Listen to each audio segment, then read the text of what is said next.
I'm really excited to have in our second segment Peter Levin as our guest, and at the Chamber we have three words by which we organize our work: recruit, retain, and incubate. And incubate is about trying to create an environment where we encourage new business formation, new businesses to get established and created, try to provide supports for young entrepreneurs, people out in the community who have had a business idea for years and say all of a sudden they want to pursue it, immigrant communities, others who want to learn how to start a business. And so the Chamber started up a program called Startup Worcester, focusing on a lot of our college level talent. Peter, you're a great story. Maybe you could just tell our viewers a little bit about Worcester native, went to school, where you went to school, and then we'll get to what you're doing now. For sure. First, thanks for having me. Went to Flag Street for elementary, up through Forest Grove, and eventually Doherty. So yeah, Worcester's home, and then on to UMass. On to UMass. UMass Amherst. Yeah. And so, fairly recent grad of UMass, and you had an idea to start a business, and kind of a unique, and that would kind of combines technology and apps, apps and kind of hospitality, bars, restaurants. Why don't you tell us about your idea? Sure. So Slydde was our feature product for consumers. It was a mobile ordering and customer loyalty platform. What that means is we allowed everyday people that were going to their favorite bars and restaurants in Worcester to order food and drinks from their phones and then get rewarded for their loyalty.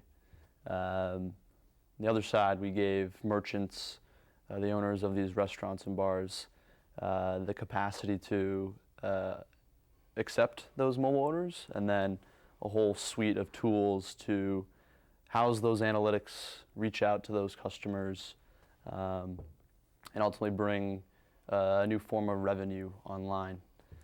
So it was an amazing experience. Wouldn't have started anywhere else in Worcester, and now, in the past month or so, we were acquired by a company based in New York City, and we're gonna talk about that in a minute, because that's kind of exciting. But just for our viewers, so I've got my handheld device, my phone, and I'm at a restaurant, and just how this thing works. You're at Sure. the bar, or if you're out, you want to order food coming in. I mean, just sure. A practical application, so people like me can understand. Definitely. The layperson. Definitely. So the experience was simple. You'd open up the application, you'd log in with your Facebook account or with your email, and you'd see all of the venues in the area in one view. You choose the location that you wanted to go to, at which point you saw their menu. You could choose an assortment of foods, of drinks. You could customize it down to the garnish, and then ultimately you'd place your order. You could order for pickup. At all these locations, we had a little pickup area by the bar, or if you're a new cafe, for example, at their dedicated pickup station. And then in some of the venues, we had table service. Whiskey on Water, namely, they had a pretty cool concept working with food trucks. So we numbered the tables. You could order food and drinks from the food truck and from the bar, and they would deliver it right to your table. When your order was ready, you got a notification, at which point they brought it to you, or you just went up, showed your phone to the bartender, and picked up your food and drink. So, for a business, a restaurant, a bar, you're making that customer contact, which increasingly is kind of through social media and apps. It's being more efficient in terms of being able to anticipate people coming in and orders and maximizing space, right? Exactly. So real kind of making sense in lots of ways. Some businesses that you work with, you referenced a couple of them. I've got the Blackstone Tap, Whiskey on Water, the Dogfather, the hot dog, right? Say Cheese, Big T's, Jerky House, and Leitrim's. Yes. So these are all places where you kind of tried the concept. Yep. Yeah, we first started building our product in the summer of 2015, and then we were fortunate enough to really stress the system and test it at Blackstone Tap.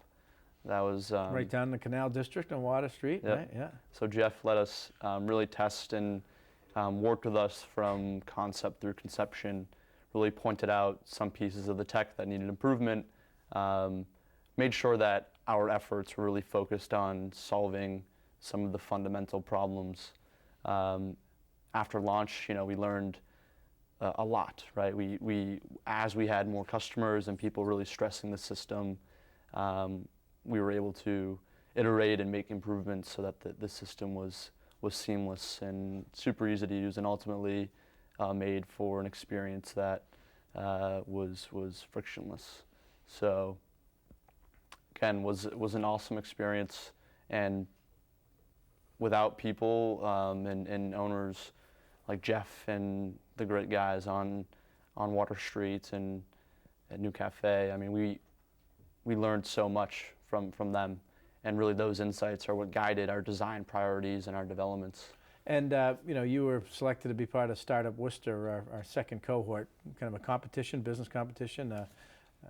Entrepreneurs, student entrepreneurs, most of them submit ideas. You're selected out of the 30, 12, and get free space at the Running Start over near the Gateway Park neighborhood, and you're able to work with a SCORE mentor in the Venture Forum. So how did that benefit you in this effort? Oh, bunch of ways. I think we operated predominantly out of my living room for quite some time, and it's nice, right? Like you can wake up and you can obsess right away. But there's something to say about separating what should be a space that affords like comfort and relaxation. So separating physical space, one in which you can come home and relax, then go into a space with other like-minded people hustling, trying to bring their ideas to life. It was nice, being able to bring other team members, knowing like we're putting in the work, other people are putting in the work. A lot of energy at the Running Start space and these kind of incubator models.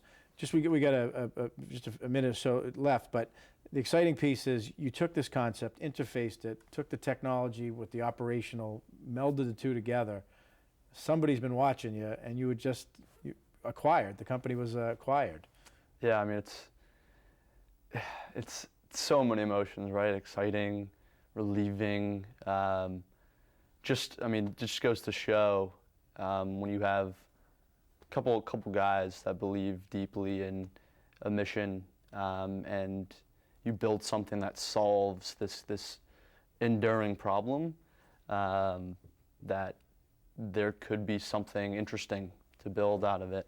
And a company out of New York City, right? You're heading to New York City to kind of take this to scale, right? Heading to the Big Apple. The team there is amazing. Bunch of really smart guys with really interesting track records of doing tremendous work in the space, both in technology and entertainment. And a lot of some of the members that aren't transitioning are working on really exciting ventures and projects, and it's just great to see that everyone on the team made out well, and it was an amazing experience. Well, we want and expect more success, and New York City can share some of that growth as you come up with new ideas in your team. But just excited to have you a part of this, and this I think shows why it's in our interest to try to help create these spaces and environments and support systems. So homegrown talent entrepreneurs like you can take these things to scale, and we know you're never going to forget Worcester. So Peter, thanks for being with us. Thanks for being part of the Startup Worcester program, and we're going to stay in touch.